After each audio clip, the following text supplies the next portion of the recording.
قوربان سلام علیکم. مام حاجی بم بەیانێ زووە حیوانەکانی هێناوەتە دەرێ بۆ کوێیانە بێ؟ وڵای خەمام دەستانە. باشە. مام حاجی دەبیرم بەس مەڕ لەگەڵایە. یعنی بەس مەڕت هەیە؟ بەڵا بڕکەی بزنسپانەیە. ئەی بزنەکان لەگەڵ مەڕەکان ناحەوێنەوە؟ مەرەوەڵا خەنیە. باشە. قوربان ئێستا هاوینە.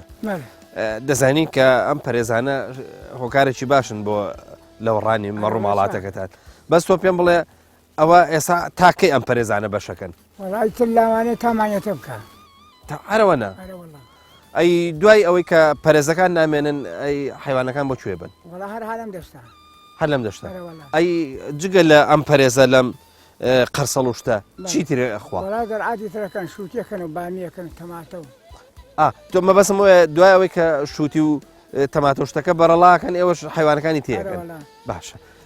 کەواتە حیوانی ئێوە لە ئاوایەکە دوور ناکەوێتەوە؟ نەوەڵە دوور ناکەێن. باشە. تۆ پێم بڵە حیوانداری لا ئێوە ئاسانە یا قورسە؟ وڵا باشترەکە. باشە.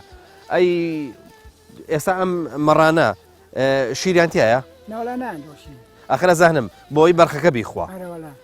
بەرخەکە لەبەرەوەی کە تۆزێک ئاوا هەراش بی بە گەورە ببێت. پارە بکە. ڕاستە فەرمووی. تۆ ئاڵفت بۆ خستووە لە ئێستاوە ئاڵفت بۆ کڕیون؟ ئاڵفم بۆ چەندێ. باشە. کام ساڵ گرانە هەرزانە؟ وڵا باشترەکە. باشە. جگە لە کا ئەبێت چیتریان بیتێ؟ وڵا بێت جوان بێتەوە. جۆ. ئەم شارە زورە جۆی لێکرا بوو؟ جۆری کردێتی.